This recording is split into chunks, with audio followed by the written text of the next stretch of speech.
तो आज हम चैप्टर 3 पढ़ेंगे। पहले हम 2 चैप्टर पढ़ चुके हैं। तो इसमें है संग्रह से उत्पादन तक, भोजन का संग्रह से उत्पादन तक। तो स्टार्टिंग में कहानी बताई गई है, उसके बाद यहाँ पे विभिन्न प्रकार के जो स्रोत हैं भोजन के वो बताए गए हैं। तो यहाँ पे भिन्न भिन्न फसलों के उगाने के लिए भिन्न भिन्न जलवायु की आवश्यकता पड़ती है। जैसे धान की खेती के लिए, गेहूँ की खेती के लिए और जौ की तुलना में पानी की ज़रूरत पड़ती है। तो यहाँ पे धान की खेती में अत्यधिक पानी की ज़रूरत पड़ती है और इसलिए हम देखते हैं कि किसान विशेष फसल विशेष क्षेत्रों में ही उगाते हैं। यही नहीं, पशुओं को भी हमने अपने अनुकूल वातावरण की आवश्यकता होती है। जैसे कि आप देखे होंगे, हाथी हुआ, भैंस हुआ, इनको ये पानी में भी कुछ देर तक रह सकते हैं, वहीं पे गाय देखा जाए तो वो नहीं रह सकती।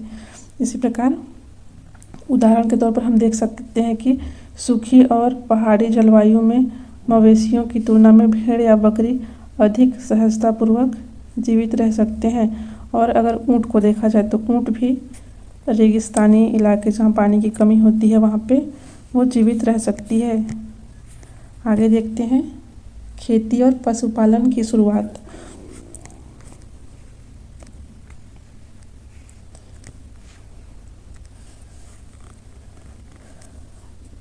यहाँ पे जैसे कि पूरे विश्व की जलवायु है वो बदलती रहती है और जलवायु के बदलने के साथ ही वहाँ पर के लोग जिन वनस्पतियों और पशुओं को भोजन के रूप में इस्तेमाल करते हैं वो भी बदलते रहे।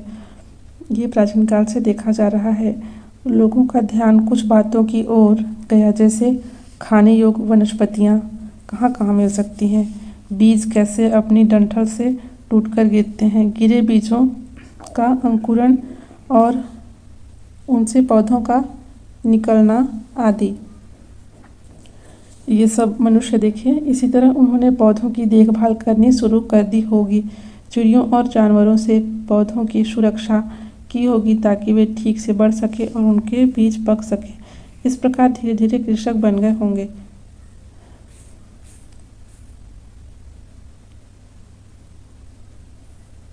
ये अनुमान लगाया गया है। अब देखते हैं आगे। जो मनुष्य थे वो एक जगह पर कैसे बसे। तो लोगों द्वारा पौधे उगाने और जानवरों की देखभाल करने को बसने की प्रक्रिया नाम दिया गया है। अपनाए गए ये पौधे तथा जानवर अक्सर जंगली पौधों तथा जानवरों से भिन्न होते हैं। इसकी वजह यह है कि बसने की प्रक्रिया की दिशा में अपनाए गए पौधों या जानवरों का लोग चयन करते हैं। उदाहरण के तौर पर लोग उन्हीं पौधों तथा जानवरों का चयन करते हैं जिनके बीमार होने की संभावना कम हो। यही नहीं, लोग उन्हीं पौधों को चुनते हैं जिनसे बड़े दाने वाले अनाज पैदा होते हैं, साथ ही जिनकी मजबूत डंठल अनाज के पके दानों के भार को संभाल सकें। ऐसे पौधों के बीजों को संभाल कर रखा जाता है ताकि फिर से ये उगाने के लिए उनके गुण को सुरक्षित रख सकें। तो जो ऐसे पौधे होते हैं जो अपने बीजों को संभाल कर रख सकते हैं, वैसे पौधों को उगाने के लिए इन्होंने सुरक्षित रखा। उन्हीं जानवरों को आगे प्रजनन के लिए चुना जाता है जो आमतौर पर अहिंसक होते हैं। इसलिए देखा जाता है कि जानवर तथा कृषि के लिए अपनाए गए पौधे जंगली जानवरों तथा पौधों से धीरे धीरे भिन्न होते गए। मिसाल के तौर पर ही जंगली जानवरों की तुलना में पालतू जानवरों के दांत और सींग छोटे होते हैं। ये सब देखा गया। तो ये क्वेश्चन में आता है एग्ज़ाम पेपर में। करीब 12,000 साल पहले शुरू हुई थी बसने की प्रक्रिया। वास्तव में आज हम जो भोजन करते हैं इसी बसने की प्रक्रिया की वजह से है। कृषि के लिए अपनाई गई सबसे प्राचीन फसल, अगर क्वेश्चन में आता है कृषि के लिए अपनाई गई सबसे प्राचीन फसल, तो इसमें गेहूँ तथा जौ आते हैं। सबसे प्राचीन फसल में गेहूँ तथा जौ आते हैं। उसी तरह सबसे पहले पालतू बनाया गया जानवर में कुत्ते के बाद भेड़ और बकरी आते हैं। सबसे पहले किस जानवर को पालतू बनाया गया, तो उसमें कुत्ता, और उसके बाद भेड़ और बकरी। और सबसे प्राचीन फसल में धान नहीं आता है, गेहूँ और जौ आते हैं। और जानवर में कुत्ते, भेड़, बकरी।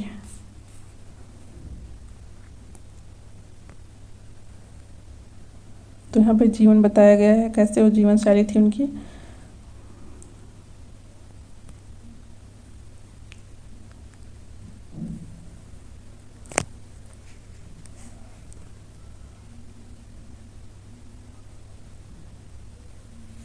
यहाँ देखते हैं, ये भंडारण भी करते थे उनको, उनके बीज को बचाकर, और मिट्टी के बर्तन बनाते थे, टोकरियाँ बुनी, और फिर इसको इसमें भरकर ज़मीन में गाड़ देते थे।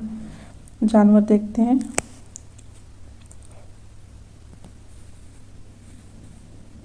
जानवर चलते फिरते खाद्य भंडार। अच्छा, जो पशु थे वो चलते फिरते इनके खाद्य भंडार थे।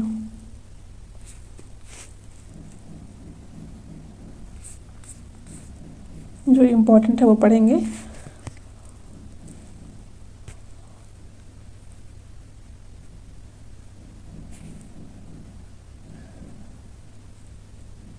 यहाँ पे जो शुरुआती कृषकों और पशुपालकों के होने के साक्ष्य मिले हैं वो ये पूरे उपमहाद्वीप में पाए गए हैं। इनमें से सबसे महत्वपूर्ण पश्चिमोत्तर क्षेत्र में आधुनिक कश्मीर में जो शुरुआती कृषक वो आधुनिक कश्मीर में और पूर्वी तथा दक्षिणी भारत में पाए गए हैं। आधुनिक कश्मीर, पूर्वी और दक्षिणी भारत में पाए गए। जो निर्दिष्ट स्थान कृषकों और पशुपालकों की बस्तियां थीं या नहीं, इसे जानने के लिए वैज्ञानिक खुदाई में मिले पौधों और पशुओं की हड्डियों के नमूनों का अध्ययन करते हैं। इससे उन्हें साक्ष्य मिलता है।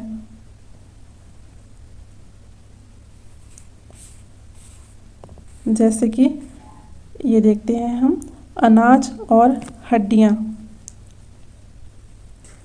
तो अनाज और हड्डियाँ, ये पूरा स्थल देखेंगे, उसके स्थल कहाँ पे, तो अनाज में गेहूँ, जौ, भेड़, बकरी, मवेशी, ये जो पालतू जानवर है, और अनाज है, कहाँ कहाँ इनके अवशेष मिले हैं।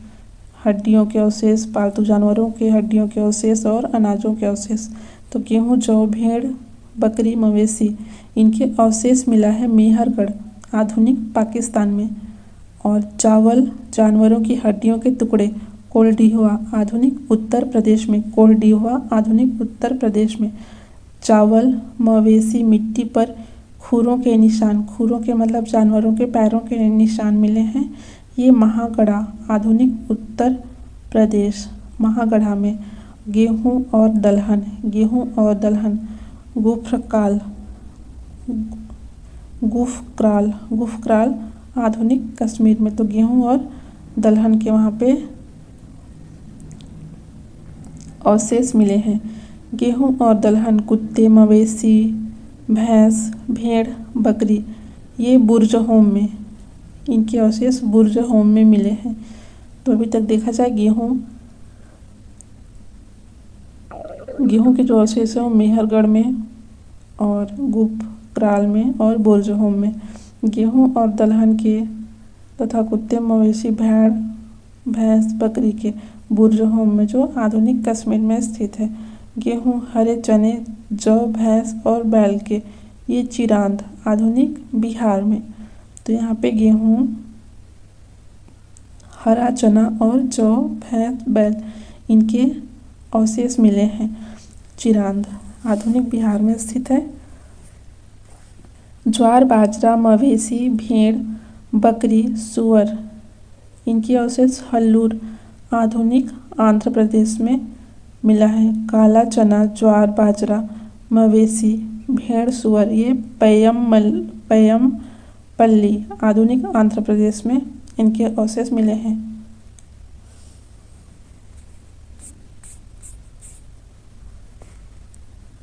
यहाँ पे अब ये घुमंतु जो थे वो किस तरह से अपना स्थायी जीवन की ओर अग्रसर हुए, तो पुरातत्वविद कहते हैं कि झोपड़ियों और घरों के निशान मिले हैं। कुछ पुरा स्थलों पर झोपड़ियों और घरों के निशान मिले हैं, जैसे कि बुर्ज होम। वर्तमान कश्मीर में लोग गड्ढे के नीचे घर बनाते थे।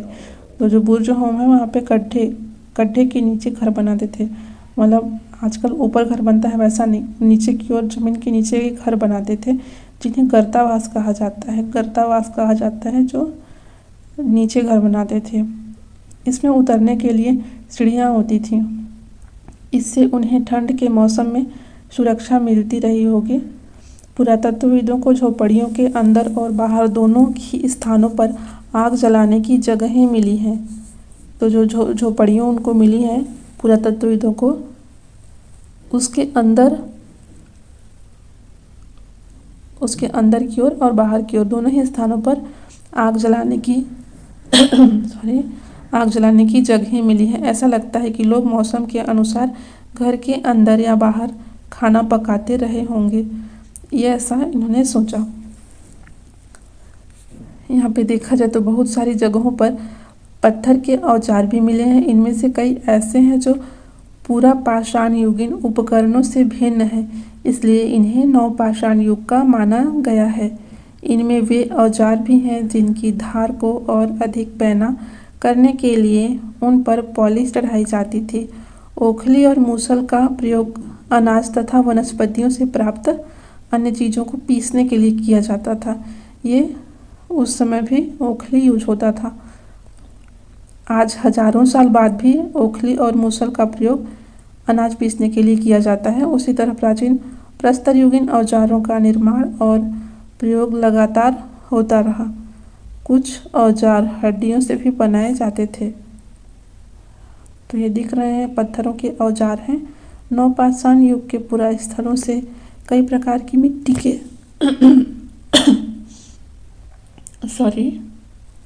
नवपाषाण युग के पुरा स्थलों से कई प्रकार के मिट्टी के बर्तन मिले हैं। कभी कभी इन पर अलंकरण भी किया जाता था। बर्तनों का उपयोग चीज़ों को रखने के लिए किया जाता था। धीरे धीरे लोग बर्तनों का प्रयोग खाना बनाने के लिए करने लगे। चावल, गेहूँ, दलहन जैसे अनाज अब आहार का महत्वपूर्ण हिस्सा बन गए थे। इसके साथ साथ अब लोग कपड़े भी बुनने लगे थे। इसके लिए कपास, तो याद रखिएगा कपास जैसे आवश्यक पौधे उगाए जा सकते थे।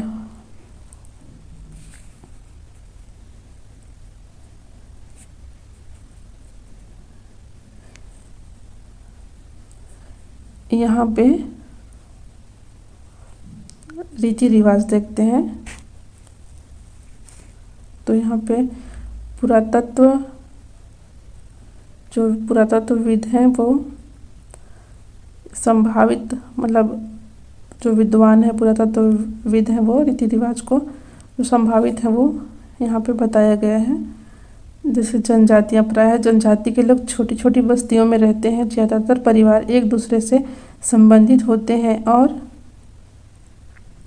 इस तरह के परिवारों के समूह मिलकर जनजाति का निर्माण करते हैं। जनजाति के सदस्य शिकार, भोजन संग्रह, खेती, पशुपालन और मछली पकड़ने जैसे पेशे अपनाते हैं। अक्सर महिलाएं खेती का सारा काम करती हैं। इसमें ज़मीन तैयार कर बीज बोने, पौधे की देखभाल करने से लेकर फसल को काटने तक का काम शामिल है। ये सब इसमें बताया गया है। इसमें से क्वेश्चन नहीं आता है। तो नॉर्मल काम है वो बताया गया है। कुछ व्यक्तियों को नेता मान लिया जाता है। वह अनुभवी वृद्ध व्यक्ति, नौजवान योद्धा या फिर पुरोहित हो सकते हैं। वयस्क महिलाओं को भी उनके ज्ञान तथा अनुभव के लिए विशिष्ट सम्मान दिया जाता है। क्वेश्चन पूछ भी सकता है और नहीं भी, लेकिन ये नॉर्मल जो बातें हैं वो बताई गई हैं। अब देखते हैं मेहरगढ़, एक एक करके देखते हैं। तो मेहरगढ़,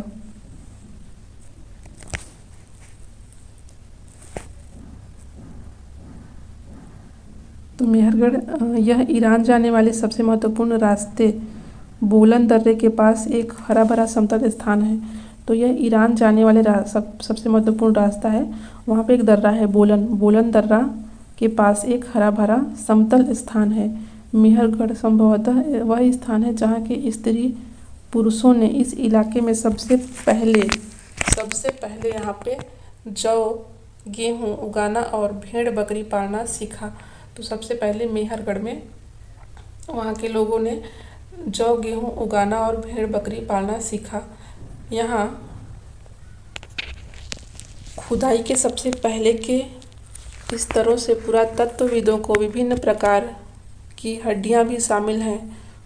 उसके बाद के स्तरों से भेड़ और बकरियों की हड्डियाँ ज़्यादा मिली हैं। उसके ऊपर ज़्यादातर मवेशियों की ही हड्डियाँ मिली हैं। इससे ऐसा लगता है कि लोग मवेशियों को पालने लगे थे मेहरगढ़ में इसके अलावा चौकोर तथा आयताकार घरों के अवशेष भी मिले हैं। तो चौकोर और आयताकार, 4 कोने वाले और आयताकार घरों के अवशेष मिले हैं। प्रत्येक घर में 4 या उससे ज़्यादा कमरे हैं, जिनमें से कुछ संभवतः भंडारण के काम आते रहे होंगे। तो यहाँ पे देखते हैं, एक स्तर दिखाया गया है। आमतौर पर लोग जहाँ रहते हैं, घर टूटने पर दोबारा वहीं घर बना लेते हैं। टूटे फूटे सामान और कूड़ा करकट भी घरों के आसपास जमा होते रहते हैं। इन कारणों से बस्ती की जमीन धीरे धीरे ऊंची होती रहती है और फिर सैकड़ों सालों बाद वहाँ एक टीला बन जाता है। इसलिए जब टीले की खुदाई होती रहती है और फिर सैकड़ों सालों इसलिए जब टीले की खुदाई की जाती है तो उसका सबसे बड़ा निचला स्तर सबसे पुराना होता है और उसके बाद के स्तर बाद के युगों के होते हैं। यही ऊपरी तथा निचली तहें आमतौर पर स्तरों के रूप में जानी जाती है। जैसे एक बार घर बना, वो गिरा तो उसकी मिट्टियाँ नीचे रह गई, फिर दूसरे बार घर बना तो वो गिरा, फिर वो एक लेयर बन गया उसके ऊपर, तीसरे बार उसके ऊपर लेयर और चौथी बार तो जो सबसे ऊपरी हिस्सा है वो नया रहेगा। इस तरह से पता चलता है। मृत्यु के बाद सामान्यतः मृतक के सगे संबंधी उसके प्रति सम्मान जताते हैं। लोगों की आस्था है कि मृत्यु के बाद भी जीवन होता है, इसलिए कब्रों में मृतकों के साथ कुछ सामान भी रखे जाते थे। उस समय जो मृतक हैं उनकी डेड बॉडी के साथ कुछ सामान रखे जाते थे। जैसे कि मेहरगढ़ में ऐसी कई कब्रें मिली हैं। एक कब्र में एक मृतक के साथ एक बकरी को भी दफनाया गया था, उनकी हड्डियां मिली हैं। तो जो एक मनुष्य था और उसके साथ एक मनुष्य का शव था, उसके बाद वहाँ पे एक बकरी को भी दफना दिया गया था साथ में। संभवतः इसे परलोक में मृतक के खाने के लिए रखा गया होगा।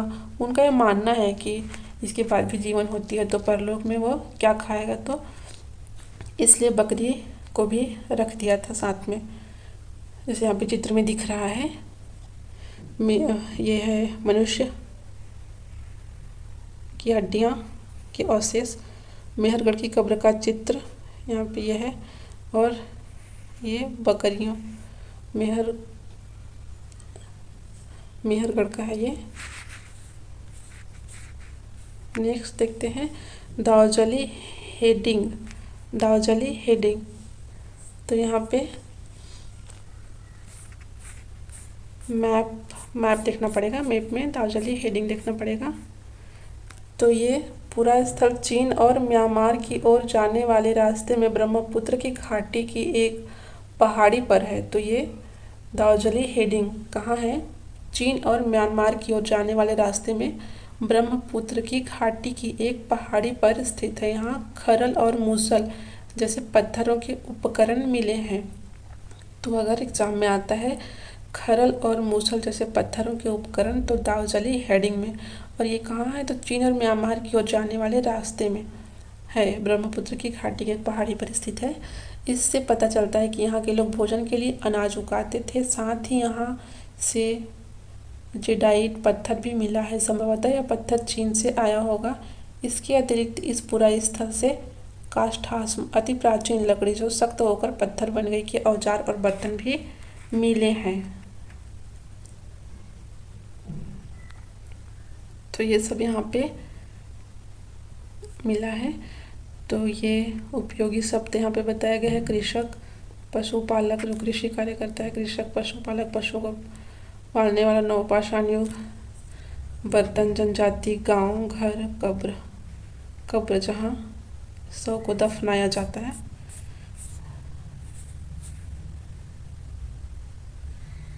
यहाँ पे कुछ क्वेश्चन भी हैं। बुल्लुर, बुर्ज, होम, चिरांद, जेलाइट, जो हम सारा कुछ पढ़ चुके हैं, तो इसके क्वेश्चन भी देखते जाइएगा।